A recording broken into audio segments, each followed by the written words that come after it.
Fala galera, como vão vocês? Todos bem? Thales Feitosa aqui. A gente segue na preparação para o concurso público da Prefeitura de Xinguara, no Pará.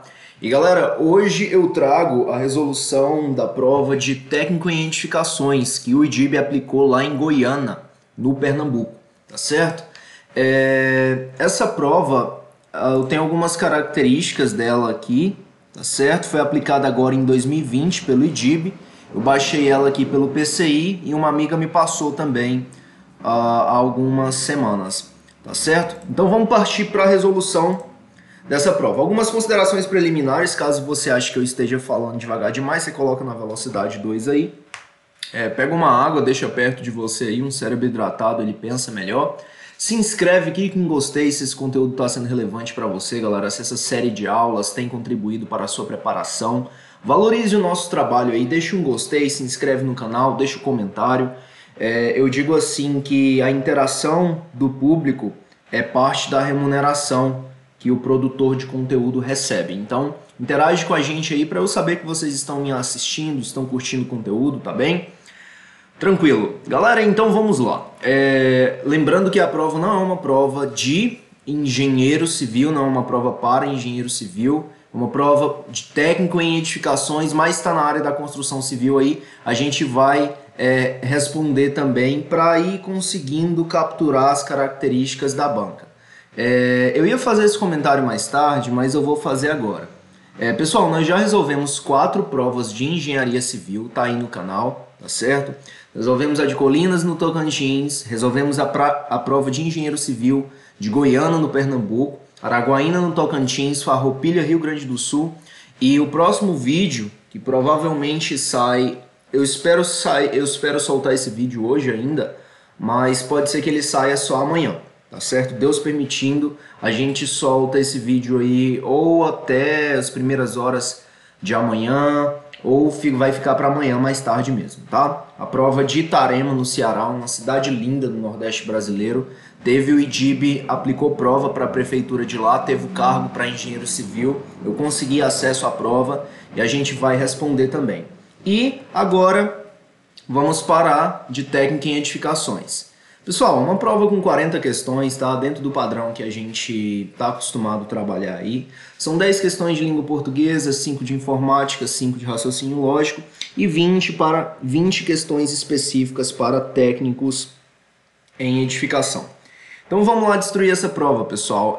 Uma ressalva que eu tenho é que eu não consegui achar ela na plataforma do QC Concursos, tá? O que significa que a gente vai ter que resolver no PDF mesmo, vai ter que ser na unha. Então, vamos lá.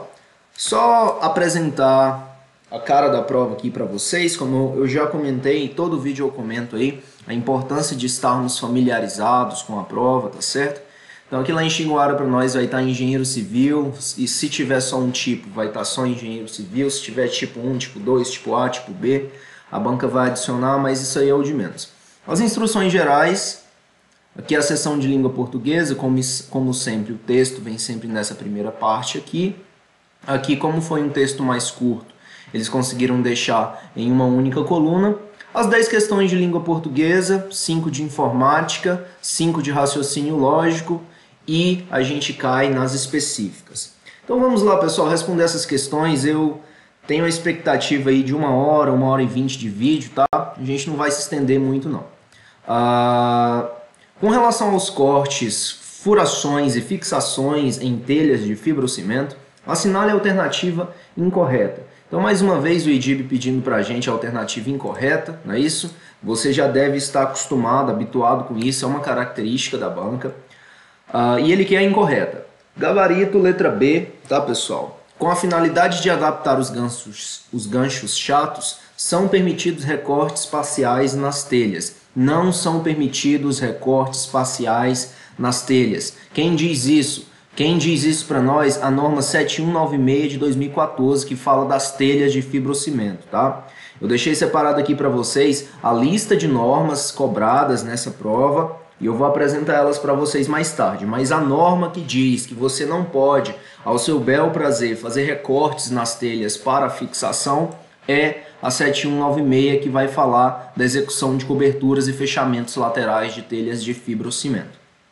Certo, pessoal? Se a B está incorreta e eu não posso fazer recortes parciais nas telhas com a finalidade de adaptar os ganchos chatos, significa que as demais estão corretas. Então, nós podemos já ler essas demais alternativas como um estudo aí sobre a instalação de telhas de fibrocimento.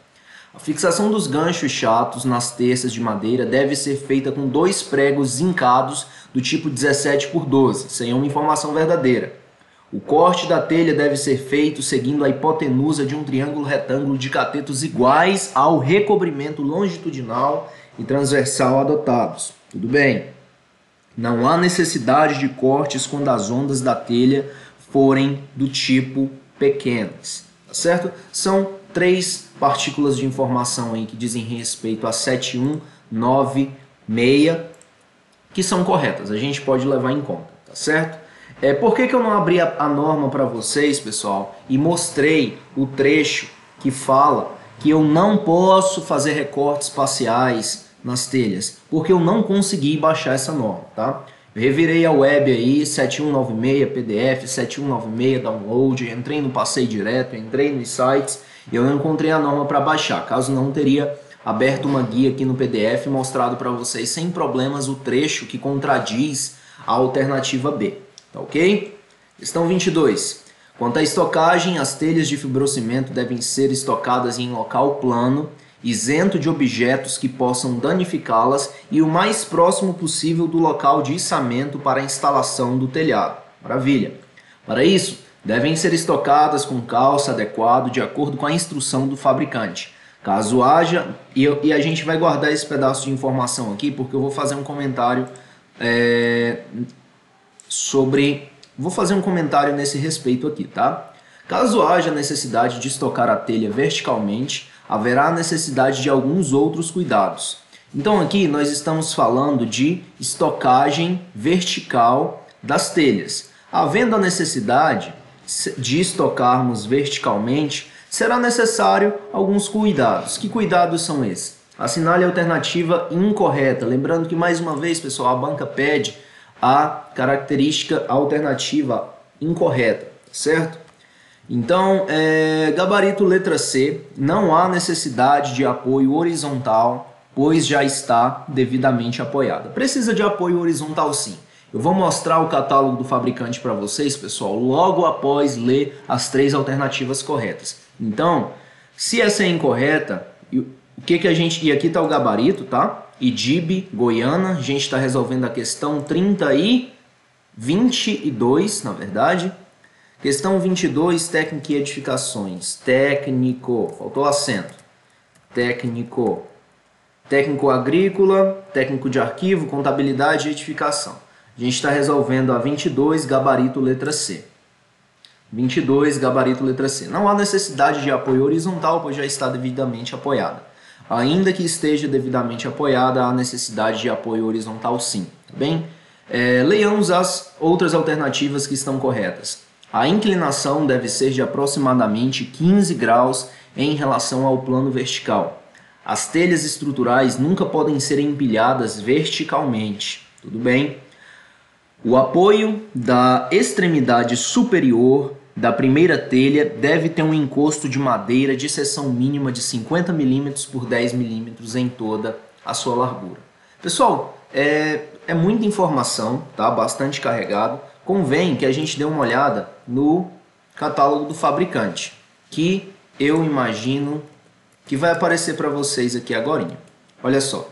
Esse aqui é o catálogo da Confibra, tá? Revisado aí em janeiro de 2019.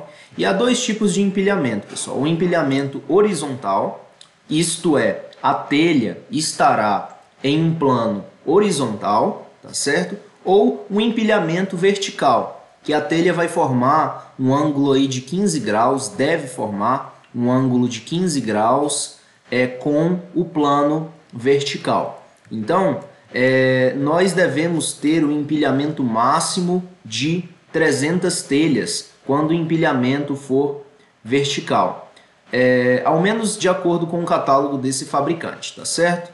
E é importante também que os calços, pessoal, eles estejam desencontrados. Por exemplo, aqui na ilustração de baixo, quando se tem o alinhamento dos calços, das telhas, pode acontecer que haja fratura, haja a quebra da telha aí. Eles devem estar desencontrados. Porque se você alinha, pessoal, todos os calços, pensa aqui em mais 5 pilhas acima dessas telhas.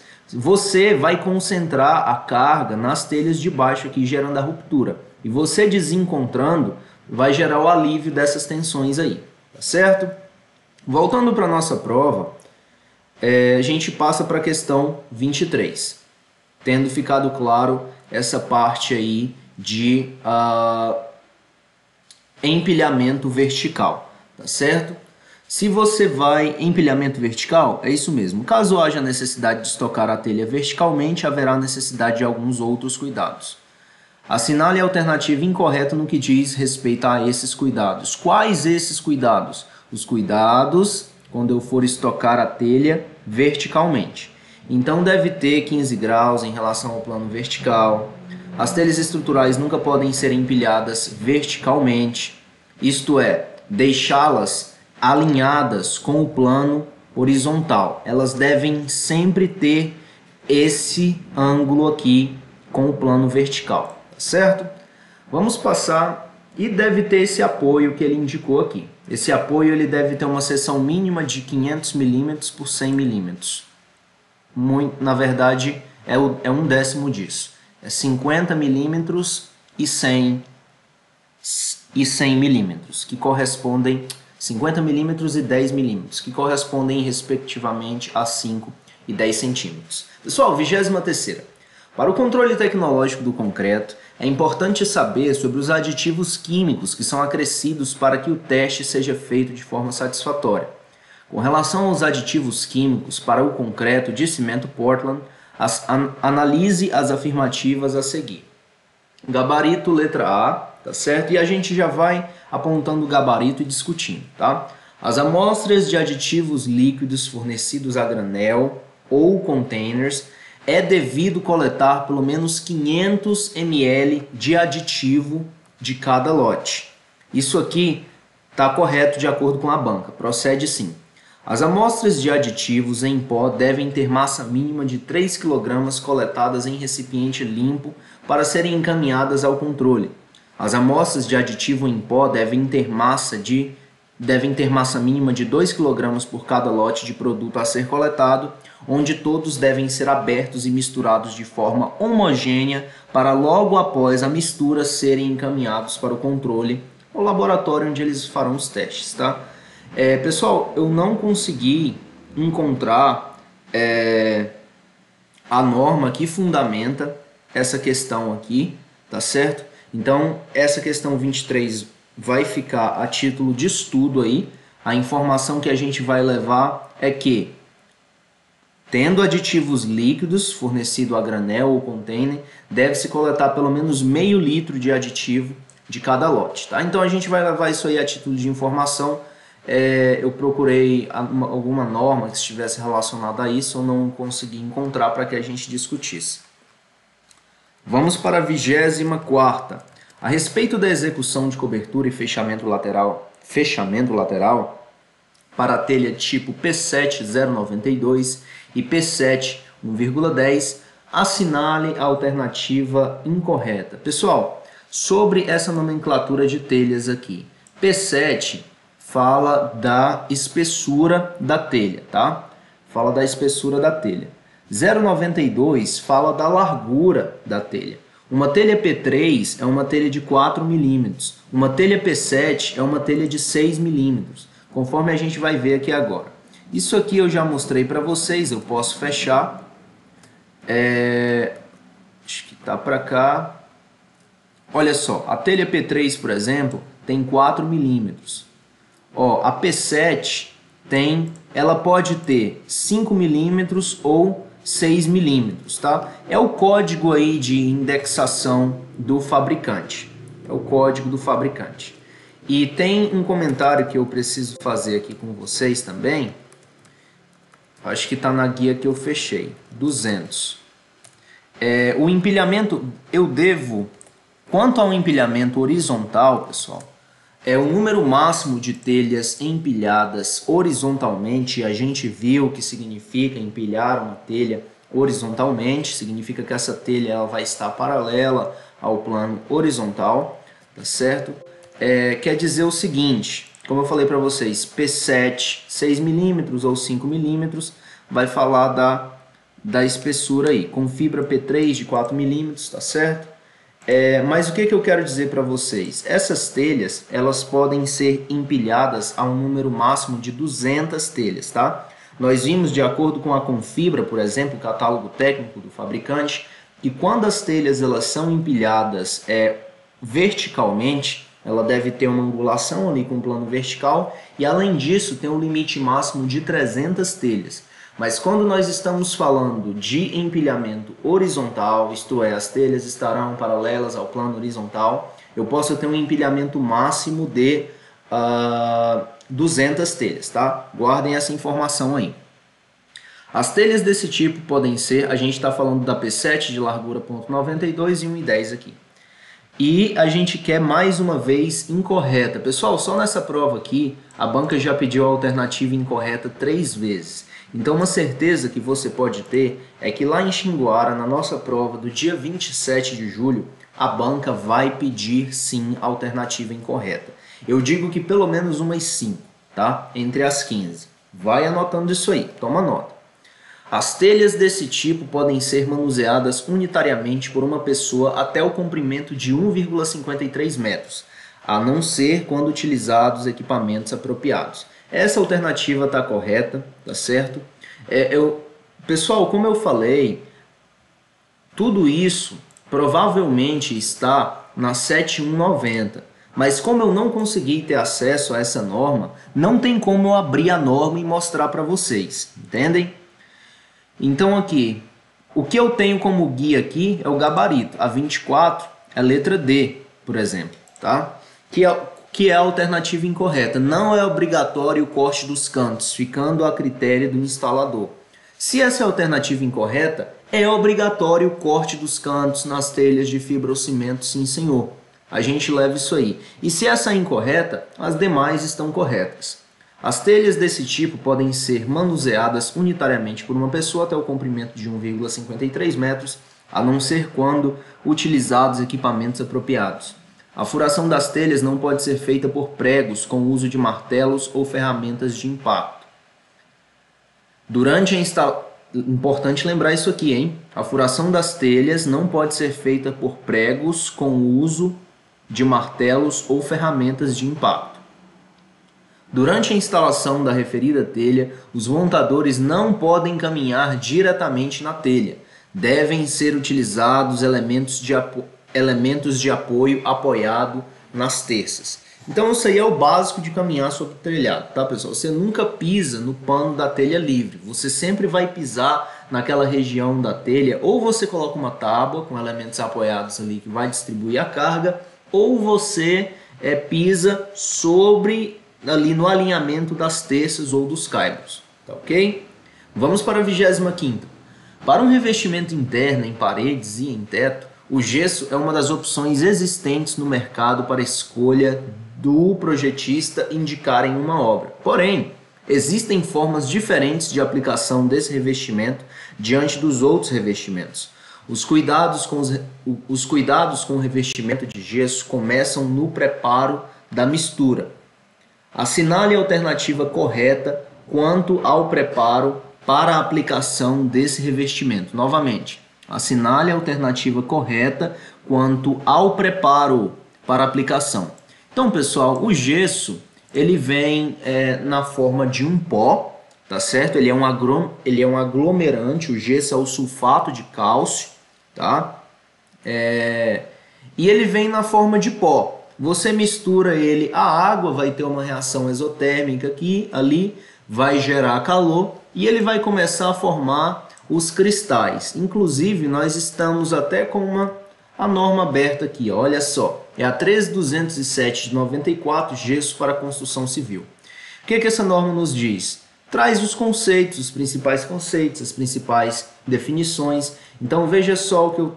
aqui está grifado, secured, aliás, está travado, está bloqueada a norma, eu não consigo grifar. Mas material moído em forma de pó, obtido da calcinação da gipsita, constituído predominantemente de sulfato de cálcio, podendo conter aditivos controladores do tempo de pega. Então essa norma aqui ela traz as disposições gerais, tá certo? Sobre o gesso e fala também sobre as normativas complementares, basicamente dos ensaios, tá? Determinação das propriedades físicas do pó, da pasta, das propriedades mecânicas. Essa aqui é uma norma que interessa a gente, tá? 12129, porque engenheiro, pessoal, tem que estar preocupado com a propriedade física, mecânica, térmica da coisa, tá? Principalmente com a mecânica, porque a propriedade mecânica ela diz respeito à resistência. E a gente precisa, sobretudo, conhecer a resistência dos materiais com os quais nós trabalhamos. Então, vamos voltar para a nossa questão. Dito isso sobre o gesso.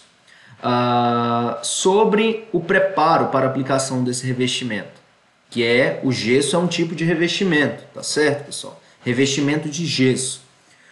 O gesso modificado para a aplicação manual deve ser colocado na água e misturado completamente até a sua homogeneização. Para tal, recomenda-se um misturador mecânico. Essa aqui é a alternativa correta. Não, essa questão, ela não pede alternativa incorreta, ela pede alternativa correta, tá certo? Gabarito letra B, e é recomendado um misturador mecânico. Por quê, pessoal? Porque se o gesseiro ele for fazer a mistura manual, ele pode deixar pontos não bem homogeneizados.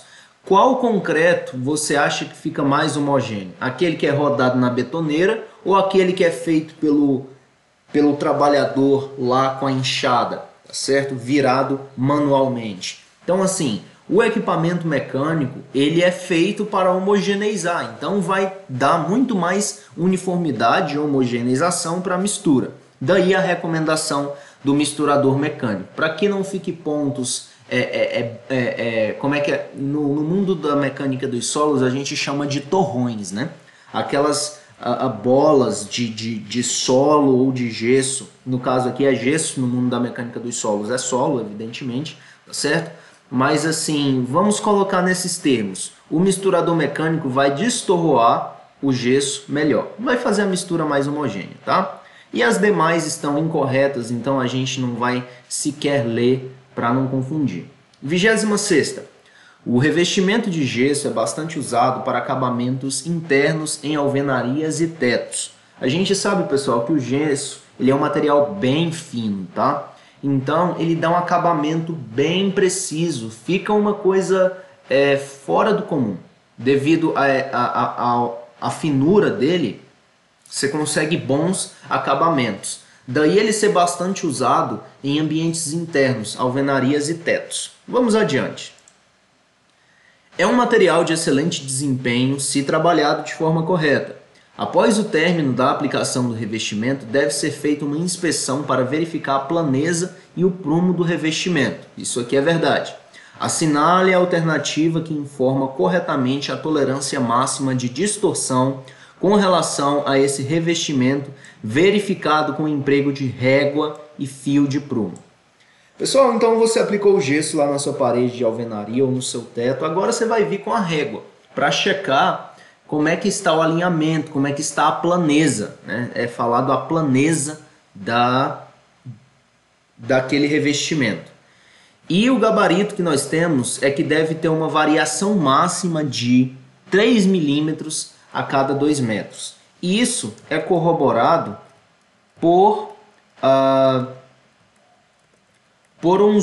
materiais que eu encontrei aqui. A gente vai dar uma checada nisso agora, tá certo? Sobre o gesso. Só um segundo. Ok.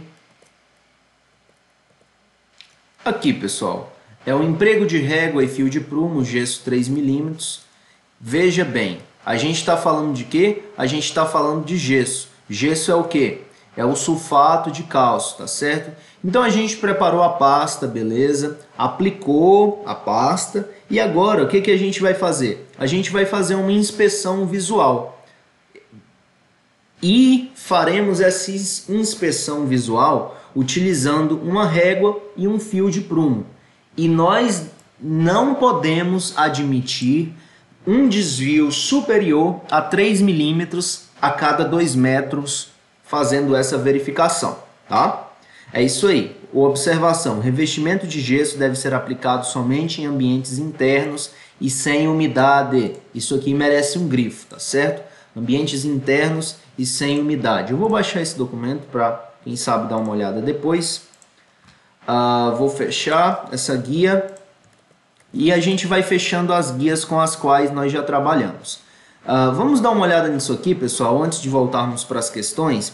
Veja bem, na vertical com 15 graus de inclinação, conforme a gente sabe, no máximo de 300 unidades, isso aqui a gente viu.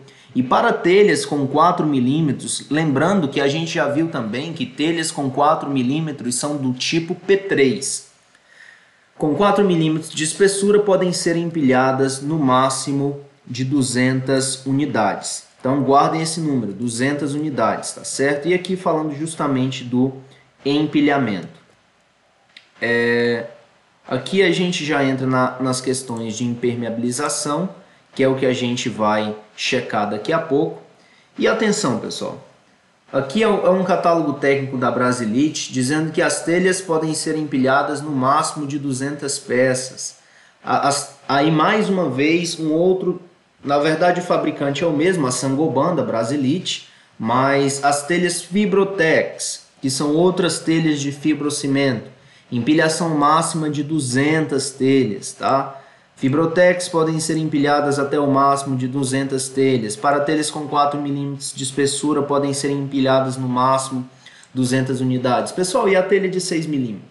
A telha de 6 milímetros você pode achar assim, poxa vida, é uma telha mais espessa, então ela vai conseguir, eu vou ter um número maior de empilhamento. Só que, pessoal, ainda que ela seja mais espessa, por exatamente ser mais espessa, ela é mais pesada. Então acaba que a gente fica em torno aí das 200 unidades também, tá certo? Dito isso, a gente vai voltar para as nossas questões. Lembrando que a tolerância máxima admitida para a planeza aí de revestimentos de gesso é 3 milímetros a cada 2 metros, isto é, 0,3 centímetros para cada 2 metros. Pessoal, vamos matar essa questão logo aqui, já que a gente viu o número de telhas empilhadas, vamos fechar a 34 logo. Para a telha de fibrocimento do tipo telha padrão, tipo 3, isto é, a telha de 4 milímetros, existem alguns cuidados quanto à sua estocagem.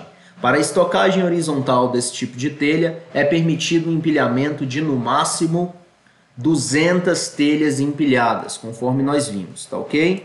200 telhas a 34 a gente já cobriu. Agora nós vamos voltar para 27. Aqui a gente está falando de cimento. O cimento, quando é entregue para o cliente, pode ser entregue em sacos, containers ou a granel. Quando se trata de entrega em containers ou a granel, essa entrega deve ser acompanhada de algumas informações. São elas a sigla correspondente, CP2, aqui nós temos exemplo de siglas, CP2E, CP2E, CP2Z, CP2F, lembrando que E é escória de alto forno, Z é pozolana, F é filler, tá certo? Para aumentar aí, melhorar as propriedades do concreto. E a classe, que é 25, 32, isso aqui é a resistência à compressão após os 28 dias, tá? 25 MPa, 32. Essa denominação, ela é normalizada e, além disso, quando eu for receber em sacos, isso aqui não é só para quando você for receber a granel, tá? É para quando você for receber lá no seu canteiro de obra, em sacos, containers ou a granel. Na verdade, o técnico em edificações, o nosso técnico em edificações.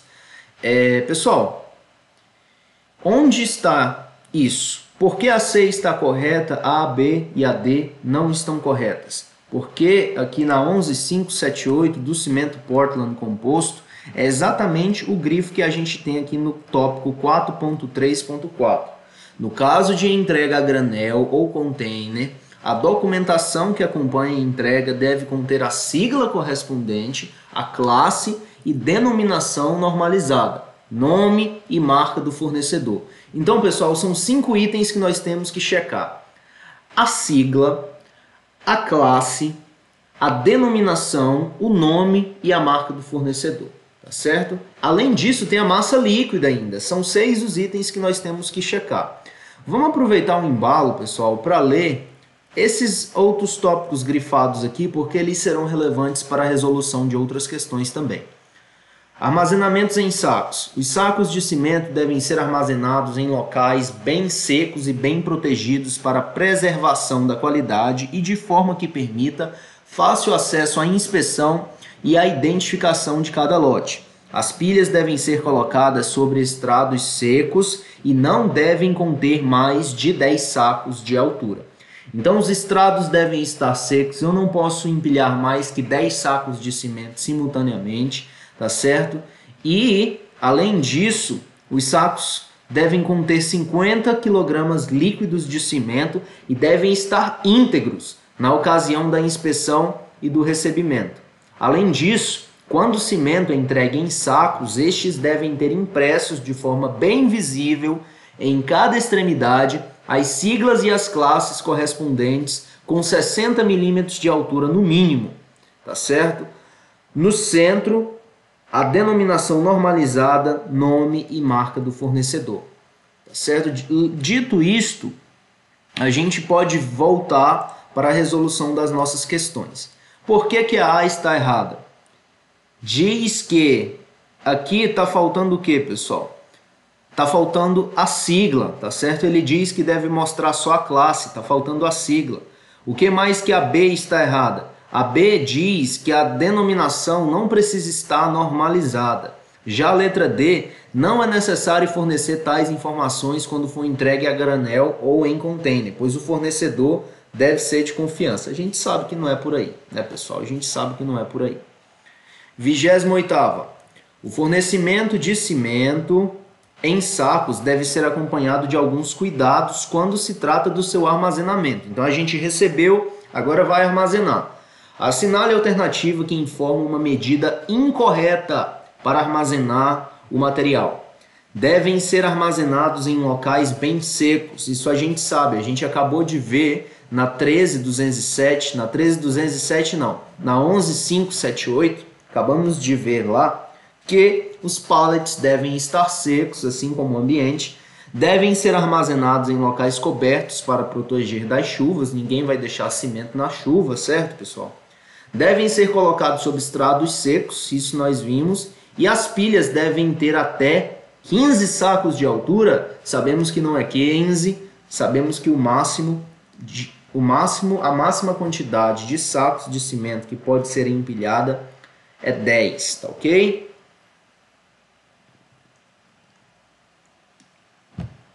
Dando um gole na água aqui, pessoal, para não perder a voz. E vamos para a 29ª. Ao receber algum material na obra, é importante que sejam tomados alguns cuidados. Quando se trata de cimento em saco. Opa, atropelei o ponto. Ao receber algum material na obra, é importante que sejam tomados alguns cuidados. Quando se trata de cimento em saco, a aceitação do material deve ser condicionada à verificação de alguns itens. No que se refere ao peso, a gente está falando de quê? A gente está falando do peso. No que se refere ao peso dos sacos de cimento no ato do recebimento para aceitação ou rejeição do material, é correto afirmar que o material deve ser rejeitado quando os sacos apresentarem variação de peso superior a 2%, para mais ou para menos dos 50 quilos. Pessoal, 2% de 50 quilos representa o quê? 2 vezes 50 dá 100. 100 dividido por %, né, que é 100, vai dar 1 quilo. Tá certo? 2% de 50 é igual a 1 quilo. E onde está isso? Está lá na 11578. Só vamos dar uma checada aqui que eu acho que eu fiz esse grifo. Aqui está, 7.5. Sacos que apresentem variação superior a 2% para mais ou para menos dos 50 kg líquidos devem ser rejeitados. Se a massa média dos sacos em qualquer lote obtida pela pesagem de 30 unidades tomada ao acaso for menor que 50 kg, todo o lote deve ser rejeitado, tá certo? A massa média dos sacos obtida pela pesagem tomadas ao acaso for menor, todo o lote deve ser rejeitado. Atenção para isso aí, tá, pessoal? Então, se variou para menos ou para mais, acima de 2%, você volta. Você não recebe, você recusa. Agora, vamos ler com atenção esse outro trecho. Se a massa média dos sacos em qualquer lote obtida pela pesagem de 30 unidades tomadas ao acaso for menor que 50 kg, todo lote deve ser rejeitado. Então vamos pensar lá, pessoal, você tem um lote com 100 sacos de cimento e você pega 30 aleatoriamente e pesa. Se a média for menor que 50, você manda o lote de volta, tá? É por aí. Vamos ler o tópico ponto 4, aproveitar que a gente já está por aqui. O cimento armazenado a granel ou container por mais de 6 meses, tá certo? Atenção, aqui nós temos dois tipos, granel e container e sacos, tá ok? O cimento armazenado a granel ou container por mais de 6 meses ou armazenado em sacos por mais de 3 meses deve ser reensaiado, podendo ser rejeitado se não satisfizer a qualquer exigência desta norma. Então, se está guardado em sacos, eles devem ser reensaiados dentro de 3 meses. Se estiverem armazenados a granel ou container, eles devem ser ensaiados caso estejam lá por mais de 6 meses. É por aí. Vamos voltar para a nossa prova. Questão 30. Aqui a gente já viu que gabarito a letra A. Para a aplicação da impermeabilização rígida, o substrato deve receber uma camada de chapisco, de cimento e areia, para servir de ponte de aderência entre o substrato e a argamassa impermeável com hidrofugo ou hidrófugo. Hidrofugo, pessoal, é aquilo que repele água, tá? Eu acho que é hidrófugo. Pode ser que a banca tenha... Hidrófugo soa melhor. Pode ser que a banca tenha esquecido o acento aí, tá ok? Qual deve ser o traço para esse chapisco? A resposta é 1:2. Pessoal, eu procurei alguma norma que fundamentasse isso. Não achei, ou se eu achei eu não consegui baixar, tá certo? Mas quando estivermos falando de chapisco para impermeabilização, a massa deve ser um traço de 1:2, uma massa bem forte aí, tá, pessoal? Uma massa de 1:2 já é uma massa bem concentrada de cimento. O traço tá ok. Deixa eu mostrar, falando em impermeabilização,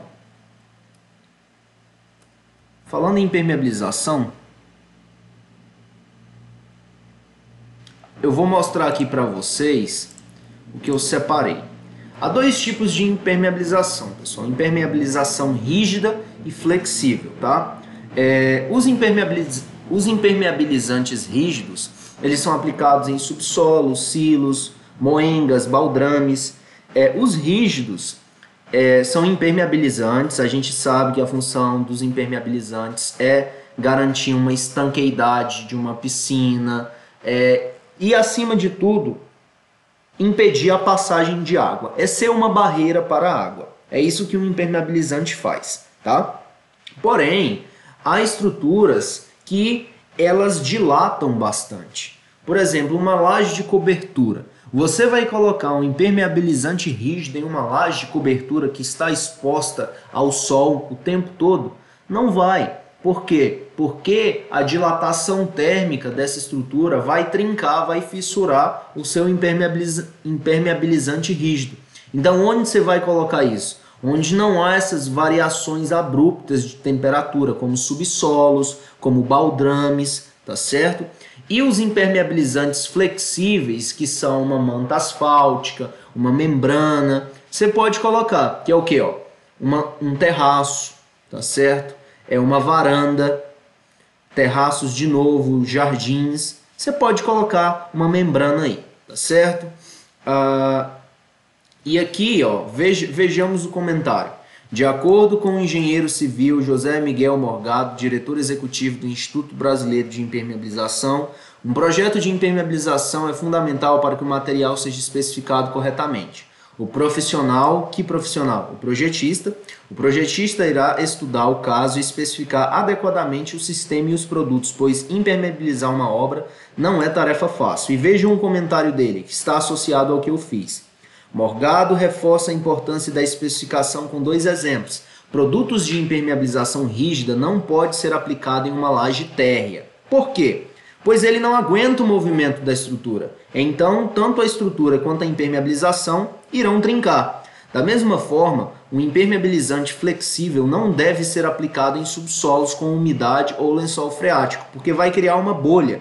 Nesse caso, a versão rígida é a ideal. Então aí, pessoal, nós temos um comentário sobre os 2 tipos de impermeabilizantes, rígido e flexível, e onde a gente mais ou menos usa cada um. Tá certo? Deixa eu ver se eu tenho mais alguma coisa sobre impermeabilizantes aqui. Eu acho que eu tenho. Só me deixem dar uma checada aqui. Opa. Avançar. Aí aqui, ó. Qual a quantidade máxima de empilhamentos de saco de cimento? 10 sacos, tá certo? Conforme a gente viu aqui na 11.578 também. 10. Ó, as pilhas devem ser colocadas sobre estrados secos e não devem conter mais de 10 sacos de altura, tá ok? Isso aqui eu posso fechar. E, pessoal, sobre chapisco.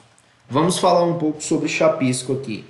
O reboco, ele tem 3 camadas, tá? Essencialmente, assim, teoricamente.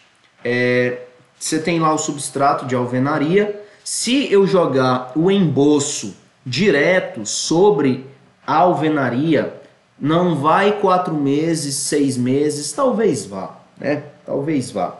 Mas o que acontece? Em um horizonte aí de 5 anos, esse emboço ele vai desplacar da alvenaria. Por quê? Porque não tem um substrato de aderência. Esse emboço que vem aqui, ele não consegue aderir à alvenaria.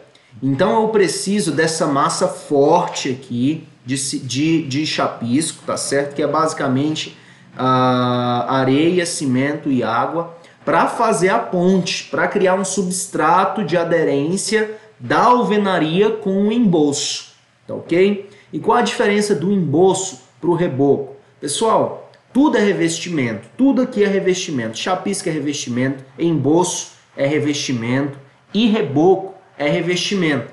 Mas qual a diferença? Chapisco é o substrato entre a alvenaria e a camada que vai vir logo acima, que é o emboço, tá ok? E o emboço, ele vai tirar, por exemplo, um desaprumo da parede, ele vai tirar uma diferença de planeza. A gente viu que planeza é um conceito que existe lá na norma de gesso, tá ok? E o reboco? O reboco, pessoal, ele vai vir com acabamento, tá certo? Ele é o acabamento mais fino desses 3 revestimentos mais rústicos. Tanto é que você não pode fazer um reboco com areia grossa. Ou se você fizer um reboco com uma areia grossa ou com uma areia média, você vai ter muita dificuldade. E eu estou mostrando aquela figura lá pequena, enquanto eu poderia muito bem mostrar essa aqui. Se você faz um reboco com areia média, você vai ter dificuldades aí para troiar, que o pessoal fala, para desempenar. Você vem com a troia, que é uma desempenadeira, e com a espuma, tá certo? Você consegue um excelente acabamento aqui para o reboco se for com uma areia fina. Se você usar uma areia média, você já vai ter dificuldade para conseguir essa qualidade de acabamento. Dito isso, deixa eu fechar aqui para vocês. Eu tenho mais alguma coisa sobre impermeabilização? Por enquanto, isso vai servir. Ok? A parte de régua e fio de prumo de gesso nós já vimos e vamos voltar para as nossas questões agora. Então, nós paramos aqui no traço do chapisco, que a gente viu que é 1:2. 1:2 quando? 1:2 quando nós estivermos falando de impermeabilização, tá? Mas qual o traço padrão para chapisco, pessoal? O traço padrão para chapisco é 1:3. Eu tenho certeza que essa questão ela pegou muito candidato. Tanto é que nós até colocamos aqui, ó, no Google. Quando nós colocamos aqui, veja bem, olha só, o chapisco tem um traço de 1:3, chamado forte, ou seja, com grande quantidade de cimento. Mas aqui, pessoal, nós não estamos falando de um chapisco comum. Nós não estamos falando, quando o assunto é essa questão aqui, ó. A gente está falando de impermeabilização rígida. A gente está falando de um baldrame, de um subsolo. Então, se a 1:3 é forte, para um chapisco, você vai precisar de um traço mais forte ainda, para que haja essa aderência da impermeabilização rígida, da impermeabilização com o substrato de alvenaria, tá certo? Não necessariamente de alvenaria, pode ser muito bem um bloco estrutural, tá? Quer dizer, vai continuar sendo alvenaria, mas só que de bloco estrutural, porque quando a gente fala alvenaria, normalmente vem o tijolo, o bloco cerâmico à cabeça, tá? Então, pessoal, e substrato e argamassa impermeável. Então tá, pessoal, qual a diferença entre... Eu vou tomar nota disso bem aqui. Eu vou tomar nota. Atenção, hein? Isso aqui é importante. Nata de cimento. Nata de cimento, depois a gente tem a argamassa e o concreto. A nata de cimento, pessoal, é água mais cimento, tá certo?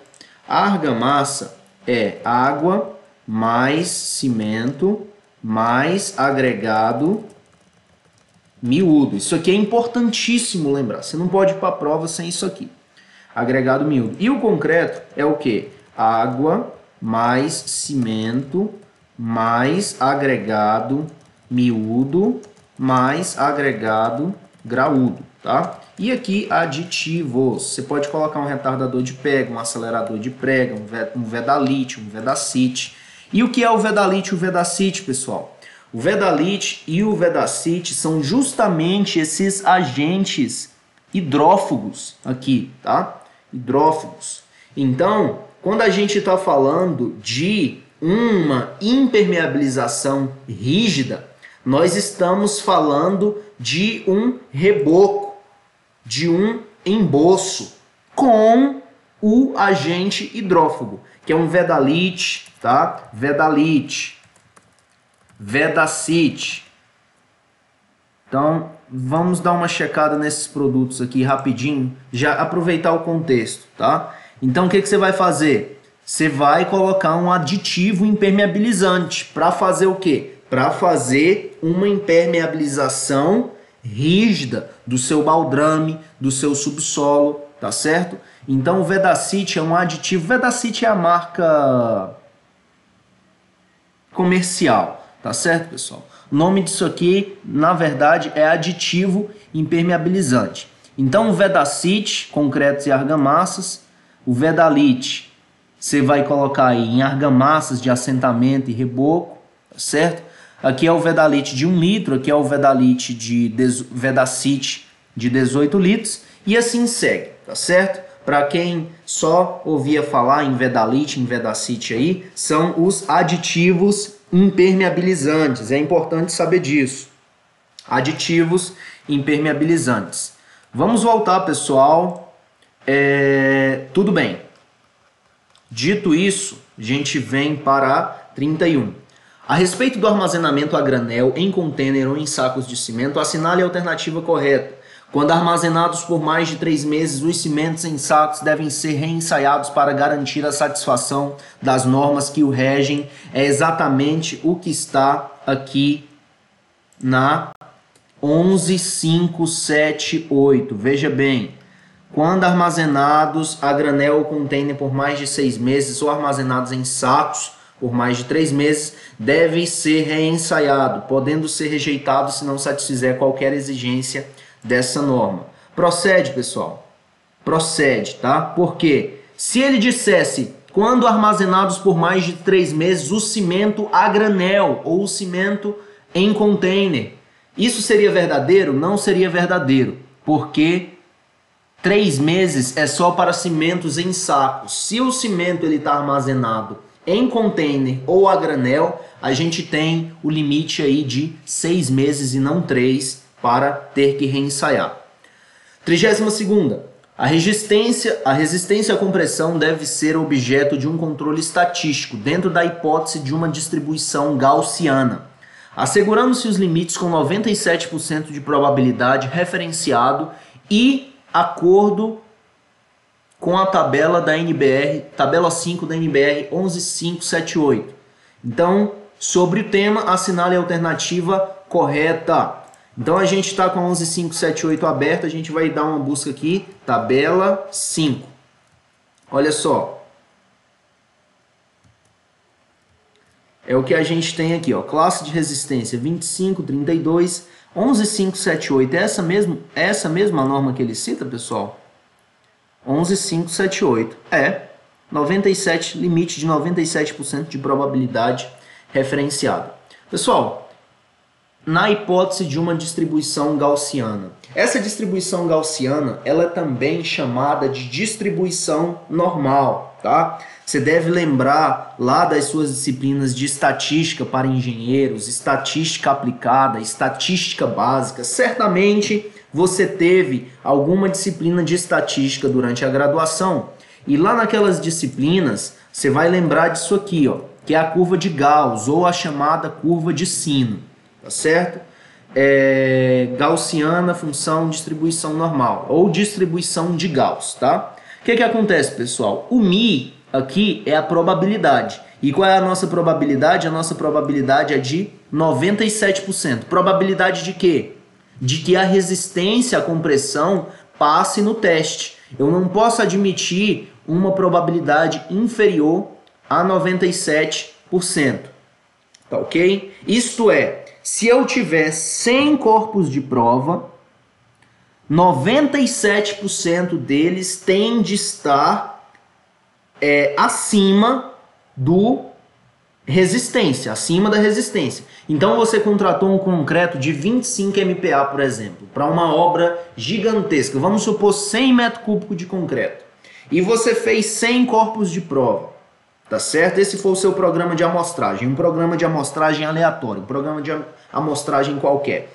100 metros cúbicos, você fez 100 corpos de prova, o concreto ele tem que bater 25 MPa, tá certo? Se ficar abaixo, aquele lote todo já está fora. Você vai ter de desmanchar a estrutura. Mas só que eu tenho 3% de tolerância. Então o que acontece?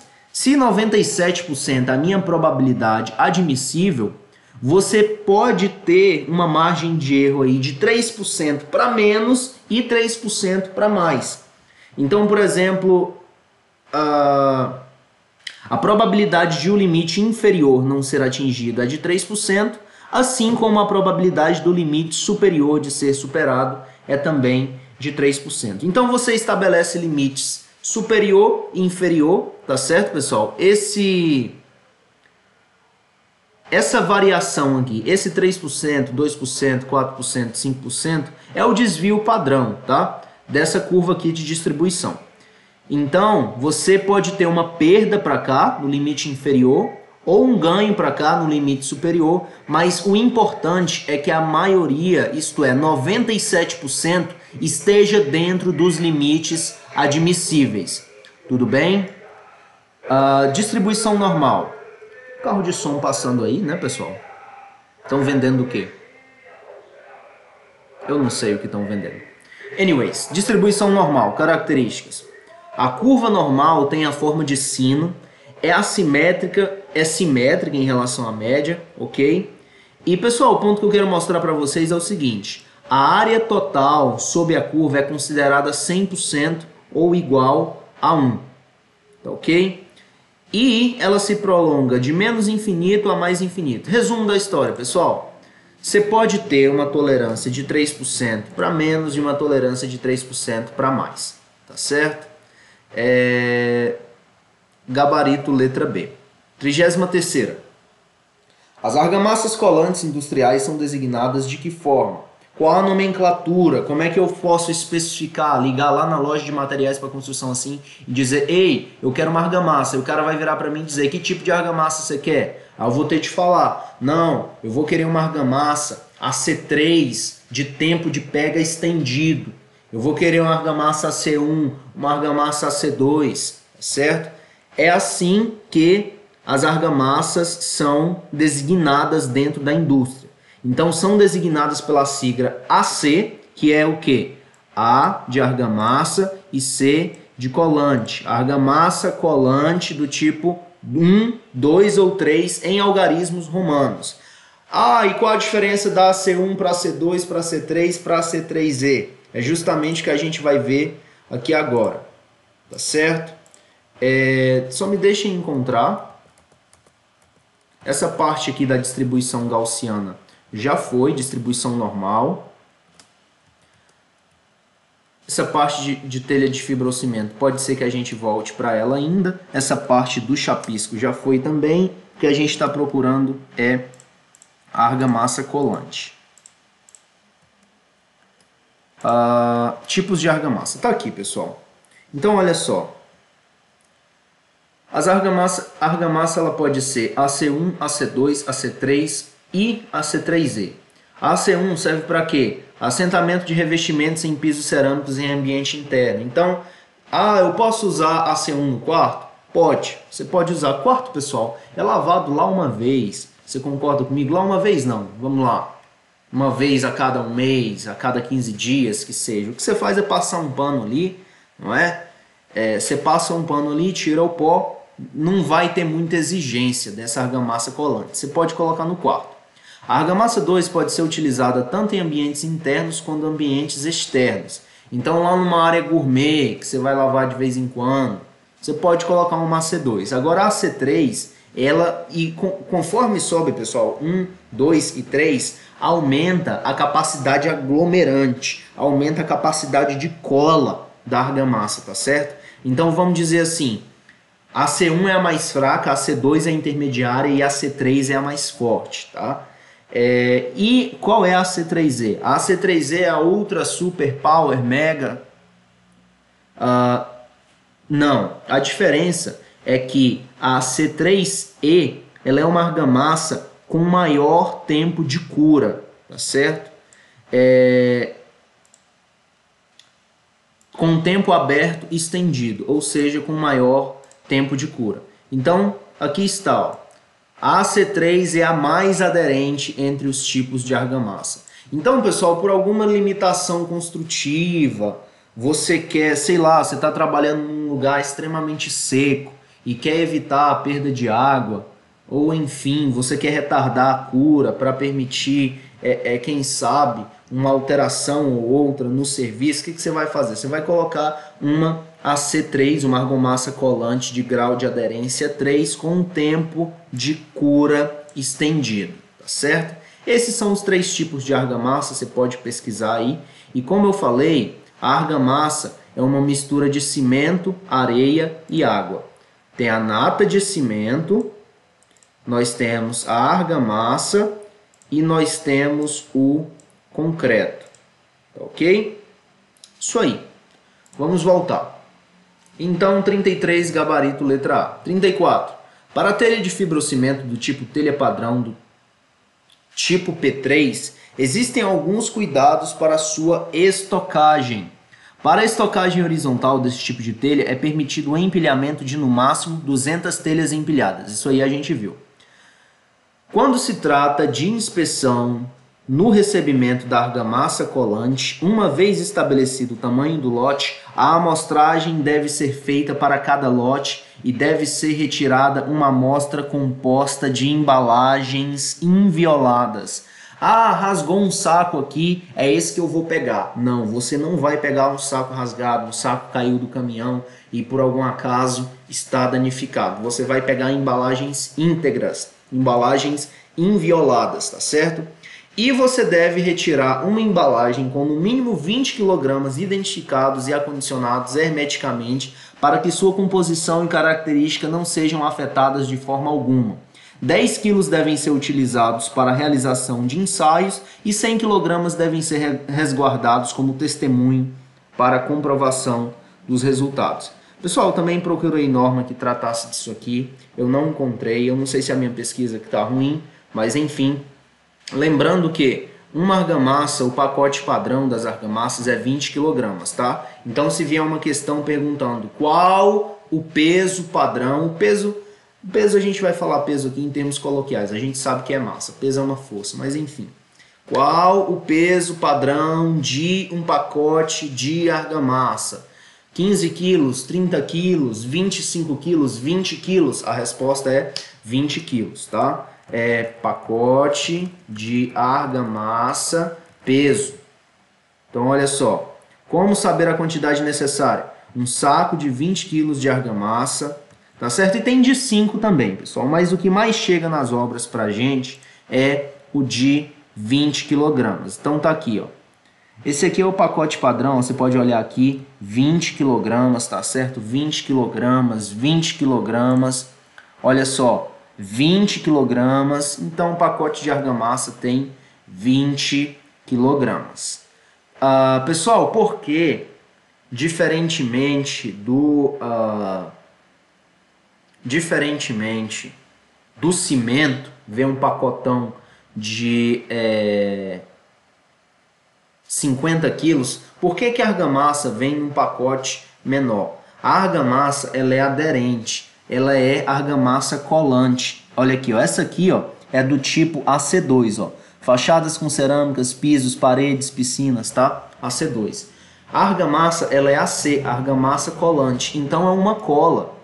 Se você abre o pacote e deixa ela lá, ela já está perdendo as propriedades. Então a argamassa, ela é um material para você misturar, aguardar um pouquinho ali, tá certo? E mandar ver no trabalho. Não é para ela ficar aberta, não é para ela ficar misturada. Então daí ela vir em pacotes menores, tá certo? Tipos de argamassa colante, AC1, AC2, AC3, tá ok? Vamos voltar para a questão. Então aqui, quando você for receber um lote grande de argamassas lá na sua obra, você está construindo uma edificação de 15 pavimentos e você vai receber, por exemplo, toda a argamassa para colocar, para fazer o assentamento do revestimento dos banheiros. Resultado, você vai retirar uma embalagem com no mínimo 20 quilos. Você vai ter um programa de amostragem, tá? E tem norma que determina o programa de amostragem, isto é, quanto de cada lote você vai tirar para fazer os ensaios. Vamos para a 36ª. Aplicar uma impermeabilização do tipo membrana de asfalto modificado sem adição de polímero, ao aplicar uma impermeabilização do tipo membrana de asfalto modificado sem adição de polímero, deve-se aplicar uma demão do produto de imprimação com trincha ou brocha ou rolo de lã de carneiro de forma homogênea e aguardar sua total secagem. Isso aí é informação que a banca deu pra gente. Sobre a aplicação desse tipo de impermeabilização, assinale a alternativa incorreta, a banca quer a alternativa errada. Não se faz necessário aquecer o asfalto, pois esse tipo de impermeabilização já vem pronto para uso. Não, pessoal, se eu fizer uma busca aqui para vocês, a aplicação de manta asfáltica, que é uma impermeabilização, é uma impermeabilização flexível, tá? Você vai ver que o cara tá com um maçarico. E antes de ele usar esse maçarico, ele passou, você note aqui, ó, que o chão tá preto. Você tá vendo que o chão tá preto aqui, ó? O que ele passou? Ele passou um material de imprimação. É um processo muito semelhante àquele que se faz para pavimentação em CBUQ. Quer ver? Fases. Permita-me mostrar para você. Fases de pavimento, fases, serviço CB o quê? Que é concreto betuminoso usinado a quente. Olha só, planejamento e design, preparação de base e subbase, lançamento da mistura asfáltica.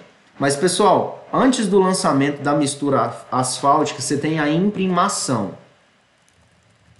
A imprimação do pavimento, que eu vou mostrar para vocês aqui, ó. Que é o quê? Essa tinta, pessoal. Essa tinta, quando a gente vai fazer uma impermeabilização de uma laje de cobertura, por exemplo, com manta asfáltica, é quase como se você estivesse construindo, quase não, você está construindo um asfalto em cima da laje de cobertura. E as etapas são muito semelhantes. Então vai ter essa base de imprimação e olha a fumaça aqui, ó. Isso aqui é um misto de fumaça com poeira, mas tem que estar a alta temperatura, tá? Isso é quente. Olha, mais fumaça aqui, ó. Está vendo a fumaça saindo? Essa máquina aqui a gente chama ela de melosa, tá, pessoal? Melosa. É a melosa. Aqui está. Está vendo aí, ó? Tudo bem. Dito isso, a gente vai voltar para a questão. A gente vê que é um processo que precisa de aquecimento, sim. E são diversas camadas. Olha só. Note que esta manta, ela vai no encontro das outras duas mantas que vinham logo atrás. O que é isso aqui? É a impermeabilização de uma cobertura com manta asfáltica. Como uma manta para impermeabilização asfáltica pode ser chamada? Ela pode ser chamada de membrana de asfalto modificado sem adição de polímero. Então, quando se diz que não é necessário aquecer, a gente sabe que essa é a alternativa incorreta. Vamos ler as outras três restantes. Deve-se aquecer o asfalto de forma homogênea em equipamento adequado com uma temperatura entre 190 e 220 graus. Procede? Procede. Todos os instrumentos, ferramentas, consumo e instruções de segurança devem seguir as recomendações do fabricante. Tá certinho. Se não seguir o que o fabricante diz, o produto não vai funcionar conforme o fabricante diz que ele vai funcionar. Ao aplicar uma demão de asfalto aquecido com o uso de meadas de fios de junta, estender com sobreposição mínima de 10 centímetros o estruturante até a saturação. Havendo mais de um estruturante, deve-se repetir o processo. Então aqui a gente já entra em um detalhe mais técnico da execução do serviço, mas o que a banca queria era que você soubesse que é necessário aquecer o agente aí que vai promover a impermeabilização, tá certo? A gente já está quase acabando, pessoal, 37ª. A aplicação da argamassa colante em cordões sobre o substrato padrão possui um intervalo máximo para aplicação a contar do término da mistura. Durante esse período, ainda deve-se ter o cuidado de cobrir o recipiente contendo a argamassa com um pano úmido para aplicação em ensaios. Esse tempo deve ser de no máximo... Pessoal, eu vou colocar aqui, vou criar um tópico aqui, aplicação de argamassa colante. Aplicação de argamassa colante. Então, passo 1.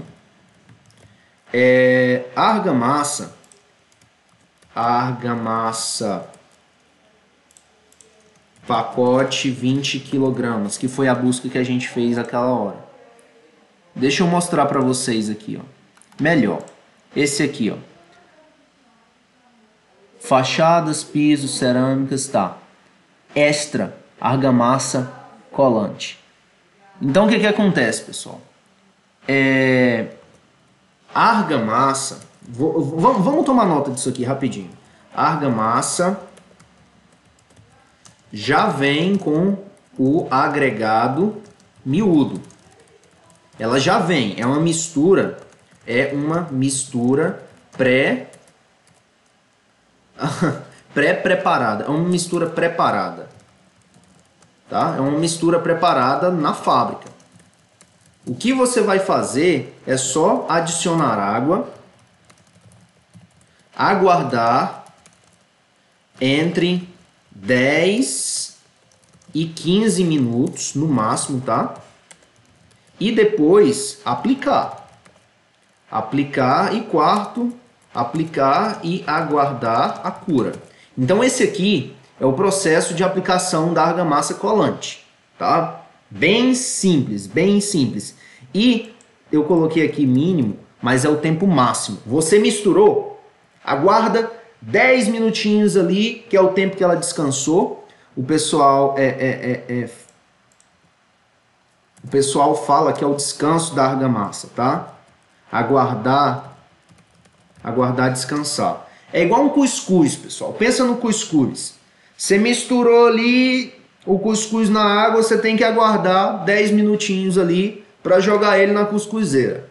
Então, a argamassa é o nosso cuscuz da construção civil. Vai vendo. Ok, pessoal. Tempo máximo de 15 minutos. Ah, Thales, me dá uma outra informação que confirma isso. Eu vou passar para vocês agora. Olha só. Tempo de maturação, tá? Tempo de maturação, ou na obra a gente chama isso aqui de tempo de descanso.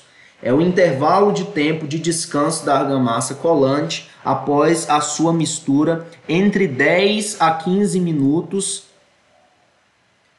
e serve para que os aditivos possam iniciar sua reação. Após esse tempo, a argamassa deve ser rapidamente remisturada e está pronta para uso, tá certo? Então, na verdade, nessa fase aqui ainda tem a remistura, tá? Esse tempo de maturação serve para quê? Para que os aditivos possam iniciar a sua reação. Então, vamos colocar aqui para que serve a maturação. Vale a gente tomar nota disso, porque pode ser questão de prova depois, tá? Para que serve o tempo de maturação da argamassa colante? Serve para que os aditivos iniciem a sua reação. É isso mesmo? Para que os aditivos químicos, evidentemente, possam iniciar a sua reação. Após esse tempo, a argamassa deve ser rapidamente remisturada e está pronta para uso. Beleza, pessoal? Gabarito, letra A. Vamos para a questão 38. Para a aplicação de impermeabilização do tipo membrana de asfalto modificado sem adição de polímero, o substrato deve atender a alguns pré-requisitos. A gente está falando, pessoal, justamente desse serviço aqui, tá? A gente está falando justamente desse substrato aqui, ó, tá ok? Antes de aplicar o quê? Uma membrana de asfalto modificado sem adição de polímero. Então, como deve estar esse substrato antes da aplicação? O substrato deve se encontrar firme, coeso, seco, regular e com declividade nas áreas horizontais de no mínimo 1% em direção aos coletores de água, para calhas e áreas internas. Perdão, atropelei o ponto. Para calhas e áreas internas é permitido o mínimo de 0,5%. Cantos devem estar em meia cana e arestas arredondadas, tá? Um canto em meia cana, pessoal, ele está desse jeito aqui, ó. Ele está se projetando para baixo, tá? Não é o canto vivo chamado. É canto em meia cana e canto... O canto vivo, aquele canto com 90 graus, esse canto aqui. Agora o canto em meia cana é justamente o que a gente estava vendo aqui, ó. E olha só, ele está arredondamento dos cantos. Então aqui a gente vê na aplicação de uma membrana asfáltica ou de uma manta asfáltica o arredondamento dos cantos conforme apregoa a norma. Tudo bem? Tá certinho? Maravilha, pessoal. Vamos voltar. Vamos voltar. Eu acho que eu fechei. Isso aqui eu posso fechar também. Certo. Vamos voltar. Então isso aqui tá belezinha. Gabarito, letra D. Certamente tem norma, pessoal. Norma de aplicação de manta asfáltica. Mas essas normas, elas, como não são normas tão comuns, são mais difíceis de achar. Abordando o controle tecnológico do concreto durante a prova de carga em uma passarela, a estrutura é submetida a um carregamento previsto em teste. Após a última etapa de carregamento da estrutura e a estabilização de seus deslocamentos, A carga total do ensaio deve ser mantida por no mínimo, atenção, após a última etapa de carregamento da estrutura e a estabilização de seus deslocamentos, a carga total do ensaio deve ser mantida por no mínimo 12 horas, tá? Pessoal, o carregamento ele é previsto em teste, tá? O carregamento máximo para aquela estaca, ele vai ser feito cálculos, que esse cálculo ele é regido pela 6489, ao menos a execução, a previsão da carga, ela será feita por meio dos modelos de resistência de fuste, resistência de ponta, etc, etc, tá certo? Resistência do solo, tensão admissível, aquela coisa toda. Porém, atingido o carregamento previsto em teste, que aqui a gente está chamando de carga total, a gente vai aguardar os deslocamentos se estabilizarem e vai deixar essa carga total lá por quanto tempo? A gente vai deixar lá essa carga máxima alcançada no ensaio, caso não rompa, tá ok? Caso não rompa, por pelo menos 12 horas, tá certo, pessoal? Essa questão ela é uma questão um pouco confusa, porque veja bem, a 6489 é uma prova de carga direta sobre terreno de fundação. Porém, o IDIB fala em quê? Em controle tecnológico do concreto. Tá certo, pessoal? E eu não achei nenhuma outra norma que tivesse esse indicador de 12 horas que não fosse a 6489. Tá certo? Foi a norma que eu melhor consegui relacionar a essa questão aí. Então, a 39, gabarito letra C, o tempo em que eu vou deixar a carga total sobre a estaca que eu estou testando, sobre a estrutura que eu estou testando, aqui ele fala de uma passarela, tá certo? E permita-me mostrar algumas imagens para vocês, pessoal. Olha só, antes de ir para as imagens, vamos ler aqui prova de carga sobre placa, que é a 6489 de 84. A prova de carga em estágio de 20% da provável carga admissível do solo, tá certo? Ok. Cada estágio da carga tem um ΔT sobre T de 2, 15 minutos. Isto é, você vai aguardar, por exemplo, primeiro, você vai aplicou determinado fator de carga. Isso aqui é o quê? ΔT sobre T é carga no tempo, tá certo? Cada estágio em carga, recalques em... Eu imagino que isso aqui seja a variação da carga no tempo igual a 1. Eu não vou falar do que eu não sei, pessoal, mas eu estimo de que primeiro você vai aplicar, primeiro pacote de carregamento, vamos dizer assim. Depois você aguarda 2 minutos, aguarda o novo pacote e verifica os deslocamentos. Depois 4, depois 8, depois 15. Enfim, o ensaio é levado até 2 vezes a tensão admissível provável ou recalque de 25 mm.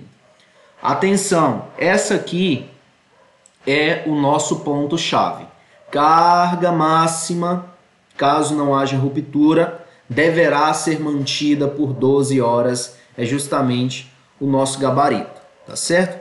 E aqui nós temos os resultados, a curva de tensão recalque. Lembrando que recalque em solo, a gente está falando de deslocamento, tá ok? Aí o bulbo de tensões, aquela coisa bonita.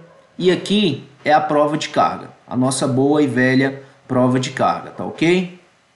Olha só, aí nós temos as imagens do ensaio. Esse cara aqui, ele vai medir o quê? Ele vai medir o recalque em milímetros, tá certo? Vai medir o recalque. Então aí está areias, argilas, e aí a coisa fica mais densa. É isso aí, pessoal. A norma também salienta que ao alcançar a carga máxima no ensaio, caso não ocorra ruptura, ela deverá ser mantida por no mínimo 12 horas. Já quanto à descarga, também deve ser feita em estágios sucessivos, desde que não superiores a 25% da carga total. A norma também salienta que ao alcançar a carga máxima no ensaio, caso não ocorra ruptura, ela deve ser mantida por no mínimo 12 horas. Aí aqui mais imagens de provas de carga em estacas, tá bem? O pessoal chama isso aqui de prato, tá certo? É um círculo de aço, tá certo? De espessura aí de o que? Deve ter uns 30 milímetros isso aqui, cara, tá? 2, 3 centímetros aí. E fazem carga com as estacas, monitoram o recalque. Olha isso aqui, vou mostrar para vocês. Essa prova de carga aqui. Só que isso aqui é algum laboratório de universidade aí. Isso aqui certamente é colocado içando, enfim, ninguém é louco de levantar isso. Olha só, mas esse cara aqui é louco o suficiente para entrar embaixo do negócio aí. É uma prova de carga, tá? Que eles estão fazendo aqui. Que eles estão fazendo. Parece até o uniforme da Vale. Se o técnico de segurança pegar esse cara aqui embaixo, ele dá um infarto. Ok. Norma, prova de carga. E vamos lá, pessoal. Nossa última questão para fechar é sobre a execução de cobertas e fechamentos laterais com o uso de telhas de fibrocimento. Qual é a norma que fala de cobertas e fechamentos laterais com o uso de telhas de fibrocimento? É a norma 7196, telhas de fibrocimento, execução de coberturas e fechamentos laterais. Pessoal, cobertas e coberturas, eu creio que eles sejam sinônimos dentro da construção civil, tá bem? Sobre a execução de cobertas e fechamentos laterais com o uso de telhas de fibrocimento, assinale a alternativa incorreta. A furação das telhas pode ser feita com prego, com o uso de martelo, para todos os tipos de telha. Isso está errado. Não podemos usar prego para perfurar as telhas, tudo bem? Ou ferramentas de impacto. A gente leu isso em algum lugar. Tá bem? Vejamos. Essas aqui são as corretas. As telhas devem ser apoiadas sobre elementos coplanares, certo? Isso é, estarem no mesmo plano. Não deve... Se você apoia em um elemento não coplanar, é como se para nós ficasse em falso, entende? A gente tem essa expressão, em falso, que é quando está apoiado sobre elementos não coplanares. Eita. A direção da geratriz das ondas da telha deve coincidir com a direção de maior declividade da superfície onde foi aplicada. Isto é, você não deve colocar as telhas, telha ondulada, fibrocimento. O que essa história da geratriz quer dizer, pessoal? O que o fabricante quer dizer? Quer dizer que se a queda do telhado vamos pensar, nesse sentido assim, ó, se a queda do telhado é nesse sentido, as ondulações também têm de estar nesse sentido. Isto é, a água sempre deve correr sobre essas nervuras, sobre essas ondulações, sobre as geratrizes. A água, ela nunca vai atravessar, ela nunca vai correr atravessando essas geratrizes aqui como se fosse um dissipador de energia, tá? De modo algum. Ela sempre vai correr no sentido das ondulações. É o que está dizendo a alternativa B. A direção da geratriz das ondas na telha deve coincidir com a direção de maior declividade da superfície onde foi aplicada e os elementos de fixação devem ter as mesmas características geométricas e dimensões definidas conforme a norma 7196 e conforme o fabricante. Pessoal, terminamos a correção da nossa prova. Vamos para a análise breve. Aqui está o gabarito. Eu vou deixar tudo isso à disposição de vocês.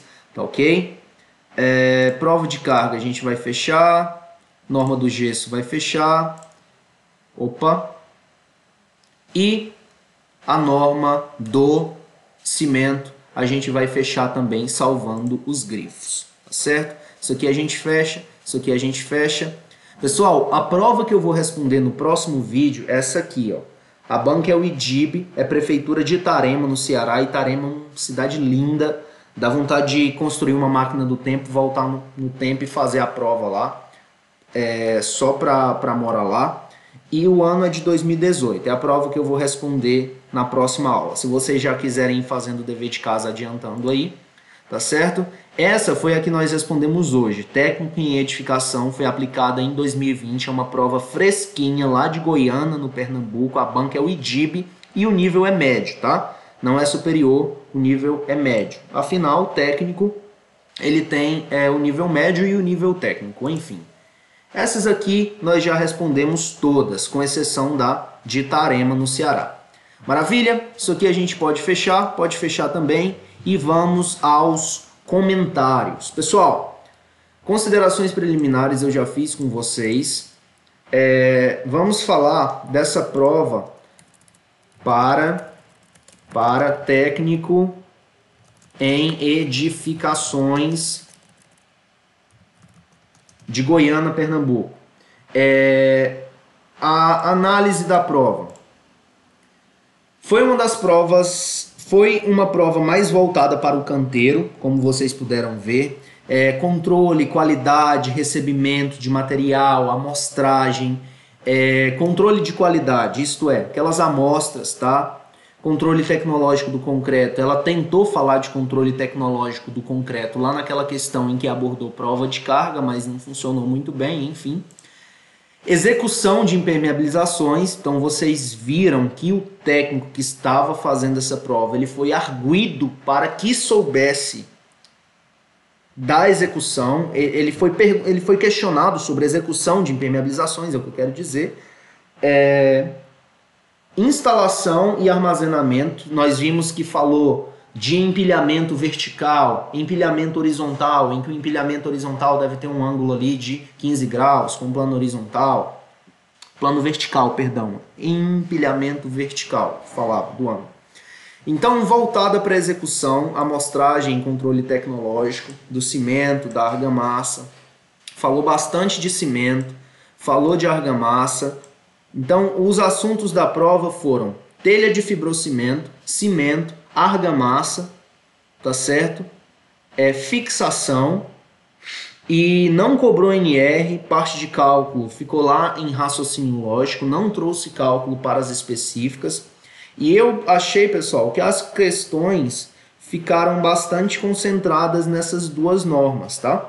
Vocês podem ver que a maioria das questões aí, vamos dizer assim, caiu 5 questões sobre a 11578 de 91 e 5 questões sobre a 7196 de 2004, que é o de cimento Portland composto e a fibrotelha, telha de fibrocimento. Então, eu achei assim as questões um pouco concentradas, tá? Essa é a análise que eu faço aí. Lembre-se que o empilhamento máximo de saco de cimento é 10. Se cair essa questão, a gente não pode perder de modo algum. E a análise geral, eu achei um pouco estranho a banca pedir detalhes de fixação, quando o tamanho do prego 18 por 12 que eu tenho que usar, tá certo, para fixar o gancho chato, gancho chato. Quando eu falo chato, é porque é o tipo do gancho mesmo, tá certo, pessoal? Não é que é um gancho que incomoda, não. Então, eu achei um pouco estranho ele cobrar isso, mas apesar disso, a prova manteve as características do IDIB aí, que é essencialmente o quê? Pedir norma, tá? É a análise que eu faço sobre essa prova de técnica e edificações. E deixa eu ver os padrões. A banca segue pedindo para que a gente assinale a alternativa incorreta. A dica que eu dou é que vocês resolvam provas, assistam os vídeos que nós temos sobre as outras provas para se familiarizar com a banca. E aqui eu tenho a lista de normas cobradas. As principais cobradas foram essa de telha fibrocimento, a do cimento Portland composto caiu bastante também. Tem essas outras aqui que foram as que eu não consegui baixar. Olha só, pessoal, a prova de carga eu consegui baixar. Mas essas aqui, as que eu não mostrei, as que estão nessa lista e eu não mostrei, foi porque ou caíram indiretamente, tá certo? Como a 6122, por exemplo. A 6122 caiu na parte de prova de cargas, mas eu não mostrei porque não foi cobrado nenhuma íntegra dela. Mas foi cobrado íntegra da 11578, íntegra da 6489, íntegra da 7196. Então atenção para isso aí. Comentários. nós já resolvemos, isso aqui eu já fiz, já falei com vocês, nós já resolvemos 4 provas de engenharia civil do IDIB, tá certo? No próximo vídeo nós vamos resolver a 5ª e nós resolvemos hoje uma prova de técnica em edificações. Para que nós estamos fazendo tudo isso, pessoal? Para que responder esse monte de provas? Para entender como a banca pensa, como o examinador pensa, como ele cobra e o que cobra, tá certo? Esse é o nosso objetivo. Essas aqui são as notas que nós tomamos durante a aula e as considerações finais que eu tenho a fazer é comentem, pessoal, para eu saber se vocês estão me assistindo, se estão gostando do conteúdo, se está sendo relevante, tá certo? Terminando de resolver essas provas, eu vou sintetizar tudo, eu vou ver todos os padrões que eu encontrei, mostrar para vocês, discutir esses padrões e aí a gente vai resolver questões. Eu tenho intenção de fazer vídeos, por exemplo, 50 questões resolvidas da NR6118, 50 questões resolvidas da 14931. Mas eu vou fazer todo esse planejamento, está feito parte dele, parcialmente concluído esse planejamento, mas eu vou detalhar isso e vir cá com vocês, tá certo? Pessoal, segue na rede social lá, @civilengenheiro e @feitosatales, deixa o like, compartilhe para aquele seu colega engenheiro ou engenheira que vai fazer a prova também, e valorize o nosso trabalho aí, galera, com um comentário, estamos juntos, boa sorte pra gente nessa prova, fiquem com Deus e até mais.